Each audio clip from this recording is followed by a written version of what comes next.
여러분 성경책을 갖고 있으면 창세기 37장 36절을 한번 보시기 바랍니다. 36절은 요셉이 바로의 신하이자 경호대장 보디발에게 팔린 사건으로 이제 37장의 끝을 맺어요. 39장을 보십시오. 39장 1절에 보면은 요셉이 바로의 신하인 경호대장인 보디발에게 팔린 사건으로 시작이 됩니다. 그러면은 37장 36절과 39장 1절은 같은 내용이 반복되고 있기 때문에 38장이 없다 할지라도 이야기 전개에 전혀 문제가 없이 자연스럽게 흘러갑니다. 그렇다면은 38장은 삽입구예요. 없어도 되는 건데 갑자기 집어넣었습니다. 그러면은 왜 저자가 38장을 집어넣었냐는 거예요. 38절이 가지고 있는 역할은 무엇이냐 하는 질문을 우리는 던져야 합니다. 38장은 왜 요셉이 이집트 사람에게 노예로 팔렸는지에 대한 이유를 설명해 줍니다. 우리는 그 이유에 대해서 설명해 주면서 어떻게 하면 그 문제의 해결책에 대해서 성경이 말씀하시는지를 발견하려고 합니다. 우리가 38장을 읽으면서 한 가지 오해를 하고 있어요. 그 오해가 뭐냐 하면은 유다의 며느리 다말은 문제 있는 여성이고 유다는 다말의 희생자였다라는 생각을 우리는 가지고 있습니다. 왜냐하면 유다는 믿음의 조상이고 다말은 이방 여인이었기 때문에 라고 하는 오해였지요. 그런데 여러분 성경을 자세히 읽어보면은 문제는 유다에게 있고 다말은 유다 가족이 만든 문제를 해결해 주는 해결책으로 성경은 제시하고 있다 하는 거예요. 이제 우리가 본문으로 들어가면서 한번 살펴보려고 합니다. 먼저 왜 요셉이 이집트로 팔려가게 되었을까요? 표면적 이유는 형들의 노여움을 샀기 때문입니다. 요셉의 꿈과 아버지의 편애로 인해서 형들은 미움을 갖게 되고 시기를 갖게 되었습니다. 그래서 요셉을 팔게 된 거예요. 그런데 실제적인 이유는 뭐였냐 하면은 이스라엘 백성들이 가나안 사람처럼 동화되어 갔기 때문에 그렇습니다. 우리는 이것을 가리켜서 세속화되었다라고 이야기합니다. 세속화되었다는 얘기가 무슨 뜻이냐 하면은 하나님의 백성이 하나님의 백성답게 살아가기보다는 믿지 않는 사람처럼 동화되어서 믿지 않는 사람과 별반 다르지 않게 살아가는 모습을 가리켜서 세속화되었다라고 얘기를 하지요. 이제 우리는 그 사실을 유다라고 하는 인물을 통해서 38장을 통해서 살펴보려고 합니다. 먼저 1절을 읽어보겠습니다. 1절 시작. 그 무렵 유다는 형제들에게서 떨어져 나가 히가라고 하는 아둘람 사람이 사는 곳으로 가서 그와 함께 살았다. 여기에서 동사가 3개 나오는데요. 떨어져 나가, 가서, 함께 살았다. 이 용어예요. 유다는 자기 형제들을 떠나서 아둘람 사람이 사는 곳으로 가서 그와 함께 살았다 이 얘기입니다. 그러면 아둘람 사람은 누구냐? 가나안 사람을 얘기해요. 이 말을 다른 얘기를 하게 되면요, 유다는 믿음의 공동체를 떠나 이방인인 가나안 사람들을 살고 있는 공동체로 삶의 터전을 옮겼다 이런 뜻입니다. 다시 말해서 믿음을 저버리고 믿지 않는 사람처럼 살아갔다. 여러분, 유다는 가나안 사람처럼 살았을 뿐만 아니라 가나안 사람 수아라고 하는 사람의 딸과 만나 결혼하여 아들을 낳게 되는데요, 유다와 가나안 여인 사이에 세 명의 아이가 출생합니다. 아들의 이름은 에르, 오난, 셀라입니다. 가난 여인을 만나 결혼한 사건은 신앙의 공동체를 이루는 데 위협이 되는 사건이었어요. 여러분, 창세기 28장 1절에 이삭이 야곱을 불러서 신신당부한 내용이 있어요. 한번 읽어봅니다. 시작. 이삭이 야곱을 불러서 그에게 복을 빌어주고 당부하였다. 너는 가나안 사람의 딸들 가운데 아내를 맞이하지 말아라. 아버지의 명령이 뭐였지요? 너는 절대로 가나안 여인과 결혼하지 말아야 한다 라는 명령이었습니다. 아버지 이삭은 야곱에게 형 에서처럼 가나안 여인과 결혼하지 말라는 것이었어요. 여러분, 창세기 34장에 보면은 야곱의 아들들이 세겜 사람들을 몰살시킨 후에 급히 떠난 내용이 나옵니다. 그런데 그 이유 중에 하나가 뭐냐 하면은, 물론 동생 디나가 강간했기 때문일 수도 있지만은 또 다른 이면에는 뭐가 있냐 하면은 세겜 사람이라고 하는 이방인과 결혼해서 혼합족이 되는 것을 막기 위해서였어요. 그래서 하나님이 급히 야곱 보고 떠나라 라고 명령을 내린 것입니다. 그런데 유다는 반대가 됩니다. 믿음의 공동체를 떠납니다. 가나안 사람처럼 살아갑니다. 가나안 여인과 만나 결혼해서 자녀를 낳으면서 가나안 땅에 살아가고 있어요. 하나님의 백성이 가나안 사람과 결혼하여 하나님을 믿지 않는 문화 속에 살아갑니다. 이것을 가리켜서 우리는 뭐라고 부르냐면 가나안화되었다, 혹은 가나안 사람처럼 동화되었다라고 말을 한다는 거예요. 오늘날 우리의 삶이 그렇지 않는가요? 믿음의 사람이라고 얘기하지만 여전히 우리는 세상 사람과 동화되어서 벗삼아 살아가고 있는 모습이지요. 여러분, 유다만 가나안 여인과 결혼해가지고 자녀를 낳았을까요? 아닙니다. 다른 형제들도 가나안 여인과 결혼해서 자녀를 낳았습니다. 왜냐하면은 다른 형제들이 결혼하고자 하란으로 갔다고 한 기록이 없습니다. 그렇다면 그들은 누구와 결혼했을까 하는 거예요. 가나안 여성 혹은 가나안 땅에 살고 있는 여성이라는 것은 분명한 사실이지요. 단지 성경은 유다만 예를 들면서 설명하고 있을 뿐이에요. 이렇게 믿음의 공동체인 야곱의 가족들이 모두가 다 가나안 사람처럼 동화되고 하고 있었습니다. 그래서 하나님은 요셉을 이처로 팔 수밖에 없었던 이유가 뭐였냐 하면은 이 요셉을 통해서 가나안 사람으로 동화되어 가고 있는 믿음의 공동체 이스라엘 백성들을 건져내려가는 계획이었다 하는 것이에요. 유다가 믿음의 공동체를 떠나 가나안 사람처럼 살아가자 그의 열매, 자녀 또한 자연스럽게 세속화되어 갑니다. 유다의 장자 에르가 가나안 여인 다말과 결혼하지요. 여러분, 에르 할 때에 이 에르를 반대로 돌리게 되면요, 뭐냐, 라아가 돼요. 라아는 뭔지 아십니까? 악, 죄, 이런 뜻이에요. 그런데 아버지가 왜 이렇게 지었는지를 모르겠어요. 반대로 하면 뭐라고요? 악. 그런데 또 반대로 돌리면 에르가 됩니다. 유다의 장자 에르는 가나안 여인 다말과 결혼하지요. 그런데 하나님께서 보시기에 아꼈습니다.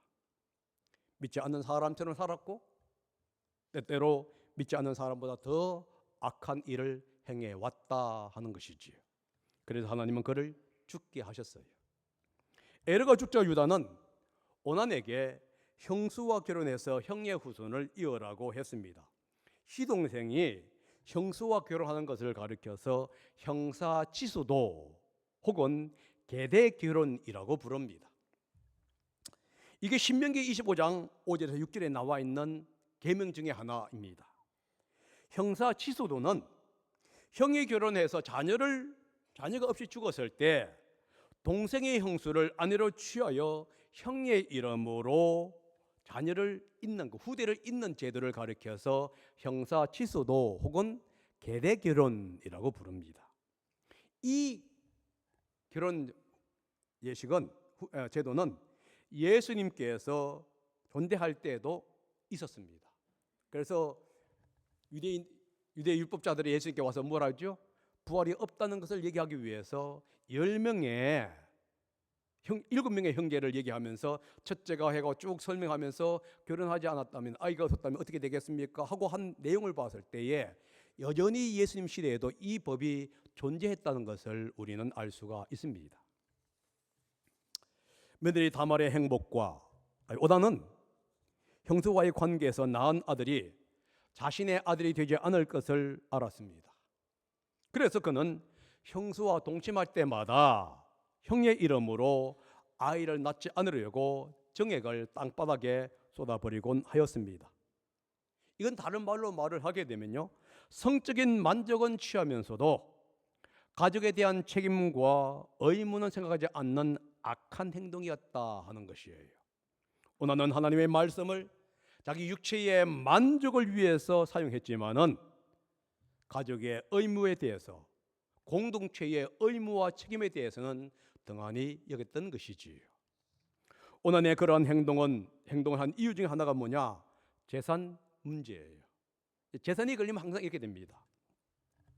형의 죽음으로 인해서 이제 오난은 막대한 재산을 물려받게 됩니다. 야곱의 아들이 몇 명이었다고 그랬어요? 3명. 그러면 재산 분배가 어떻게 하냐 하면은 4개로 나눕니다. 그래서 장자가 50%를 갖게 되고 둘째와 셋째가 25%를 가리겠지요. 형의 죽음으로 말미암아 50% 오난이 갖게 되지요. 자기의 목 25% 하면 75%를 자기가 갖게 됩니다. 그런데 형의 이름으로 자녀가 탄생하게 되면은 형의 목 50%를 그 자녀에게 주어야 합니다. 그리고 자신이 갖고 있는 25% 중에서 또한 자기가 낳았던 아내이기 때문에 일부를 떼어 주어야 한다고 하는 일이 생기게 되지요. 그런데 그 자녀는 자기의 이름으로, 자기의 후손으로 존재하는 것이 아니라 형의 이름으로, 형의 후손으로 내려가게 되지요. 이런 이유 때문에 오나는 형의 이름으로 자녀를 낳지 않으려고 한 것이에요. 하나님은 오난의 악함을 보았습니다. 그는 형 에로와 마찬가지로 악한 사람이었다 하는 거예요. 그래서 하나님은 오난을 또한 죽게 했습니다. 첫째와 둘째, 하나님의 백성이 아닌 세상 사람처럼 살아가고 있는 모습이지요. 첫째와 둘째가 죽은 것을 보고 유다는 며느리 다말에게 셀라가 장성할 때까지 친정집에 가서 과부로 살아가라 이렇게 명령을 합니다. 그는 며느리 다말을 자기 집에 살게 할 수가 있었습니다. 유다는 며느리 다말의 모든 필요를 채워줘야 할 의무가 있었고 책임이 있었어요. 그러나 유다는 자신의 책임은 회피하고 다말을 친정집으로 돌려보냅니다. 성경은 그 이유에 대해서 얘기하고 있는데요. 11절입니다. 한번 읽어봅니다. 시작. 유다는 자기 며느리 다말에게 말하였다. 너의 아들 셀라가 다 클 때까지 너는 내 친정 아버지 집으로 돌아가서 가보로 살고 있거라.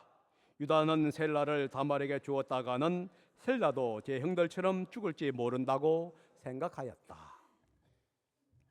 이유가 있습니다. 막내 아들 셀라도 형들처럼 죽을 수 있다는 것을 그건 알았기 때문에 자기 며느리를 친정집으로 보낸 거예요. 이 말은요, 유다는 며느리 다말과 셀라를 결혼시킬 생각을 전혀 없었다 이런 뜻입니다. 다말의 행복과 이스라엘 공동체 안에서의 지위를 짓밟아 버린 겁니다. 다말은 누구냐? 상속자의 어머니가 될 권리를 가진 사람이에요. 이 다말의 권리와 특권을 박탈해야 그럽니다. 다말을 통해서만이 유다의 정상적인 후손이 이어지게 되어 있었어요. 그런데 그 다말의 특권을 말살시켜 버린 겁니다.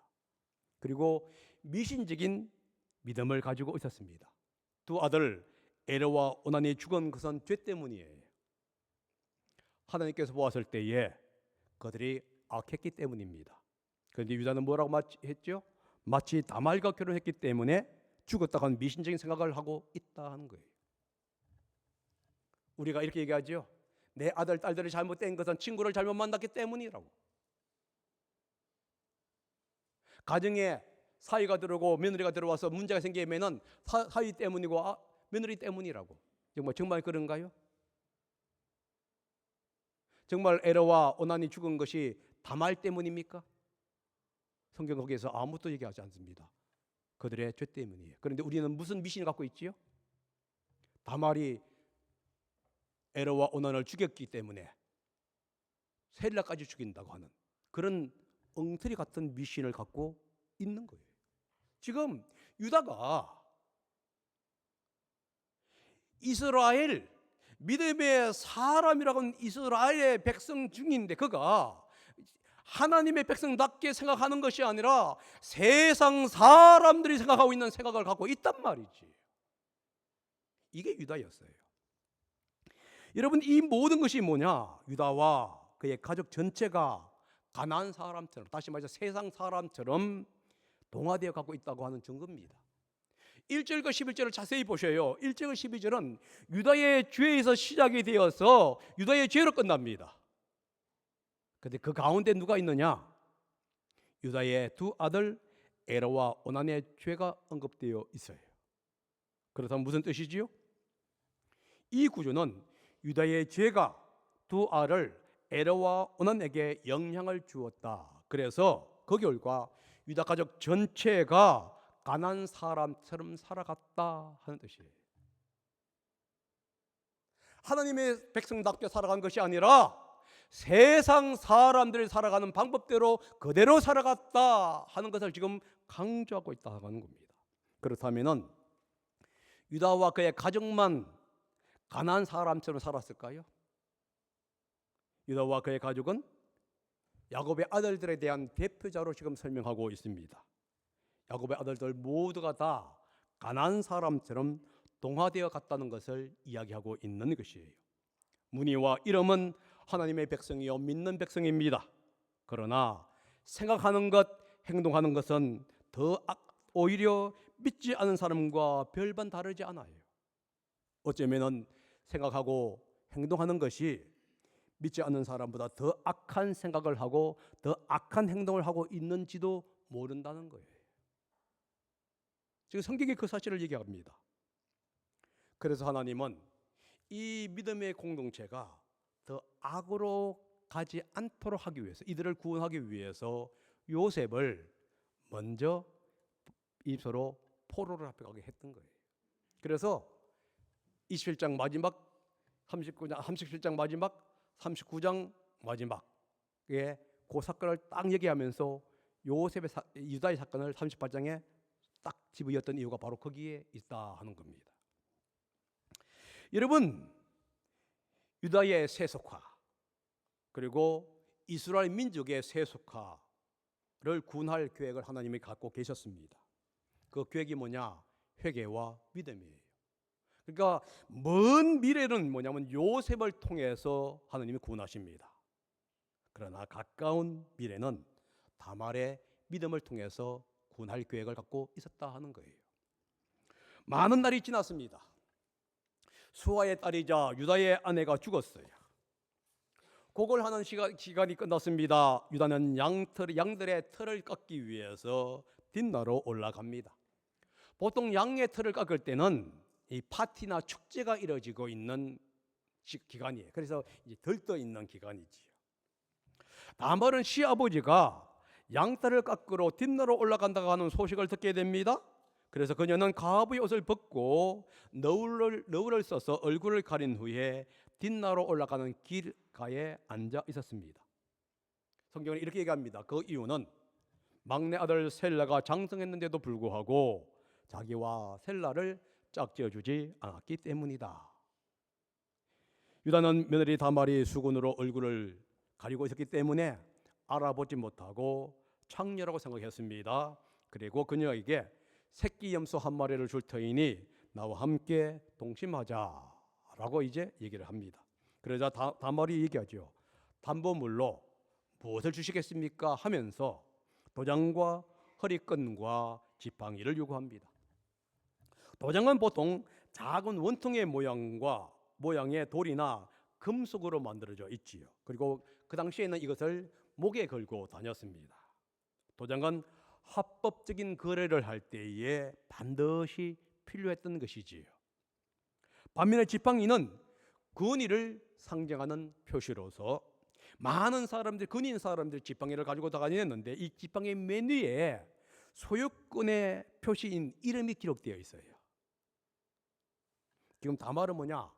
합법적인 거래를 위한 증명과 그것을 인정해주는 권위를 상징하는 것을 요구하고 있었다 하는 겁니다. 여기서 우리는 다말이 왜 너울로 얼굴을 가렸는지에 대해서 한번 생각해 보아야 합니다. 이 시대 후에 몇백 년 후인 주전 120년경에 중기 아시리아의 법에 의하면은 이렇게 되어 있습니다. 성전 창녀나 자유인 신분의 아시리아 남자의 딸과 아내와 첩은 공개 석상에서 얼굴을 가려야 한다. 그러나 일반 창녀는 얼굴을 가려서는 안 된다 하는 규정이 있어요. 이 문건에 의하면은 이 다말은 자신을 일반 창녀가 아니라 신전 창조로 꾸몄다는 것을 알 수가 있겠지요. 물론 우리 창세기 38장에서는 그 배경에 대해서 기록하지는 않습니다. 그러면 왜 다말이 시아버지를 상대로 자녀를 생산할 계획을 가지고 있었냐 하는 것입니다. 당시 보면은 죽은 남편의 이름을 잇기 위해서 가장 가까운 친척을 통해서 자녀를 낳을 권리가 있었습니다. 그런데 주전 1400에서 1300년경 히타이트 법전과 중기 아시리아 법전에 의하면은 만일 유부남이 죽고 그의 형제도 죽었을 때 그의 아버지가 그녀를 취해야 하고 아무런 형벌을 내려서는 안 된다 하는 법정이 있습니다. 이 법은 무슨 뜻이냐면 시집 가족이 없을 때에 시아버지와의 관계 속에서 자녀를 생성하여서 대를 이을 수 있다 하는 규정이에요. 그렇다면 그 당시 법에 의하면은 다말의 행동은 아무런 문제가 없었다는 것을 이야기해주고 있습니다. 우리는 다말의 행동을 오늘날 기독교 윤리관을 통해서 판단할 때가 너무나 많이 있어요. 그래서 우리는 정죄하고 있는 거예요. 성경은 다말에 대해서 어떤 도덕적인 판단을 내리고 있지 않다는 것을 기억하셔야 합니다. 오히려 다말에 대해서 긍정적이고 호의적으로 얘기합니다. 다말을 하나님의 선택받은 믿음의 라인, 선택받은 라인의 조상으로 그녀를 모사하고 있는 것이 성경이라는 사실을 인식을 해야 합니다. 한편 유다는 친구 아둘람에게 새끼 염소 한 마리를 보내면서 여인에게서 담보물을 찾아오라고 얘기합니다. 친구는 사람들에게 에나임으로 가는 길가에 앉아있는 그 신전 창녀가 어디 있느냐라고 물어봅니다. 그러자 마을 사람들이 신전 창녀는 없다고 대답하자 유다가 자신이 망신을 당할까 봐, 자신의 위신에 문제가 생길까 봐 이제 그 문제를 덮어두기로 결정을 내리지요. 3개월이 지납니다.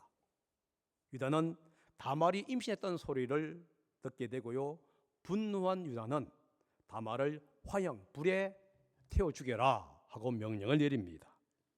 우리는 여기서 유다의 불성실과 위선을 발견하게 됩니다.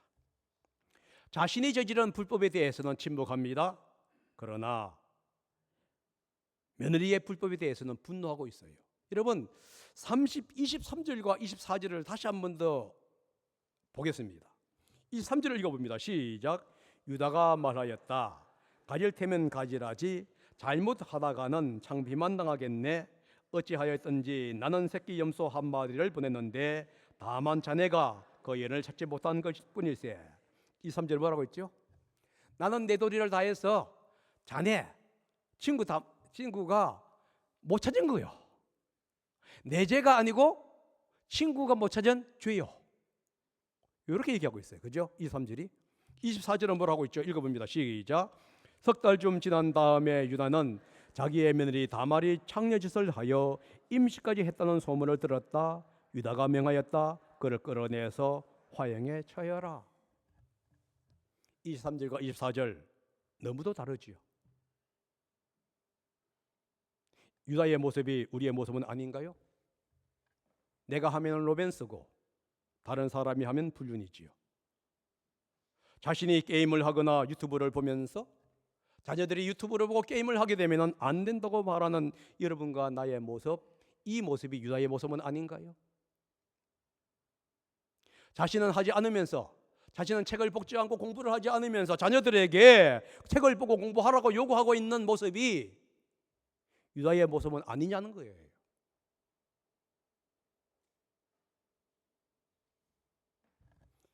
우리는 여기에서 유다의 모습을 발견하게 되는 거예요. 붙잡혀 화형을 당하기 직전에 다말은 시아버지의 도장, 허리끈 그리고 지팡이를 보여줍니다. 그리고 이것이 누구의 것이냐라고 질문을 하지요. 이때 유다는 26절에서 이렇게 고백합니다. 읽어봅니다. 시작. 유다는 그 물건을 알아보았다. 그 아이가 나보다 옳다. 나의 아들 셀라를 그 아이와 결혼시켰어야 했는데 하고 말하였다. 유다는 그 뒤로 다시는 그를 가까이 하지 않았다. 유다가 이렇게 고백합니다. 그 아이는 나보다 옳다 하고 공개적으로 자기의 죄를 고백하지요. 유다의 공개적인 고백은 자신의 죄를 회개하고 다말의 행동에서 아무런 죄가 없음을 선포하는 계기가 됩니다. 여기서 여러분들 어떻게 공개적으로 했습니까? 라고 질문할 수 있는데 25절 보게 되면요, 그녀가 끌려 나오면서 라는 구절이 나옵니다. 대중 앞에 끌려 나간 거예요. 화형을 당하기 직전에 이 도장과 허리끈과 지팡이는 누구의 것입니까? 라고 한 거예요. 그러니까 수많은 사람이 돌려 불을 태우려 죽이는 그 직전에 한 것입니다. 그때 유다가 자기의 죄를 모든 사람의 외에 고하면서 자기의 며느리 다말은 죄가 없다고 선포하고 있습니다. 이게 바로 공개적인 것이에요. 유다는 자신에게 죄가 있음을 공개적으로 얘기합니다.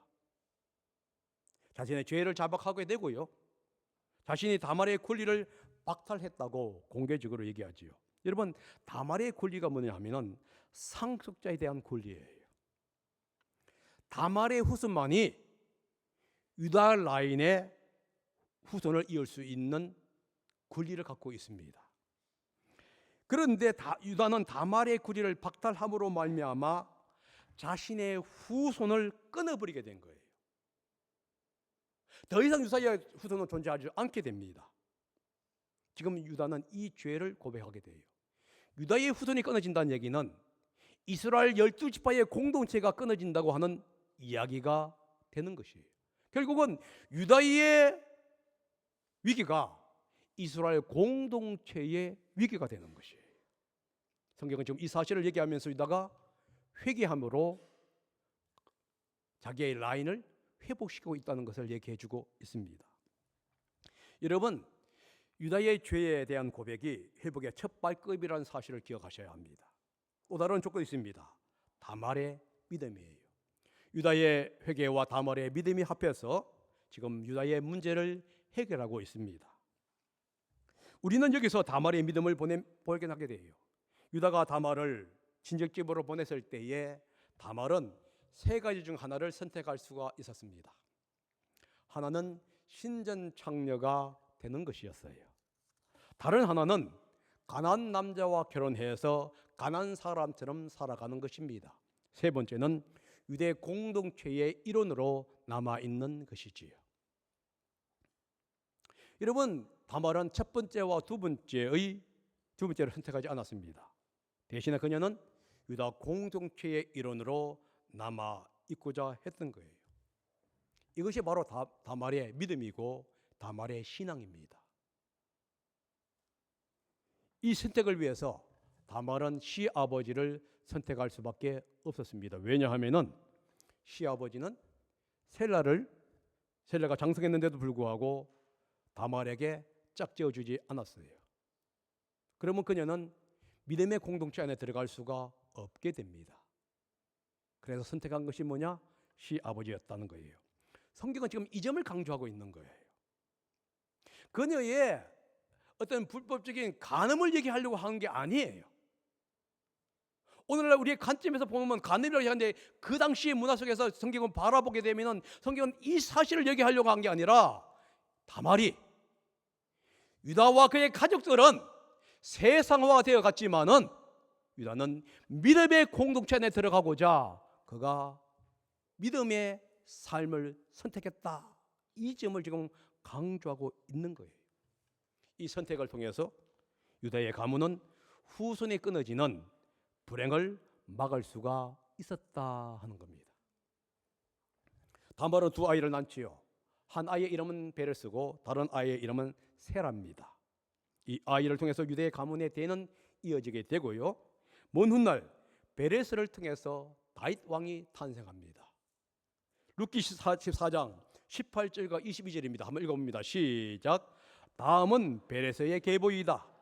베레스는 헤스본을 낳고 헤스론은 남을 낳고 람은 아비나답을 낳고 아비나답은 나손을 낳고 나손은 살문을 낳고 살문은 보아스를 낳고 보아스는 오벳을 낳고 오벳은 이새를 낳고 이새가 다윗을 낳았다. 이 베레스의 9대 후손이 누구냐? 다윗 왕이에요.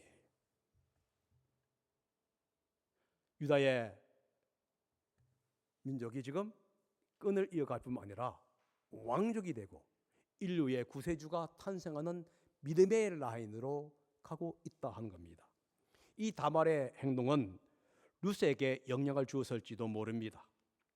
룻은 모압으로 돌아가 모압 사람과 결혼하여 살기보다는 시어머니의 하나님을 택하고 시어머니의 공동체를 택합니다.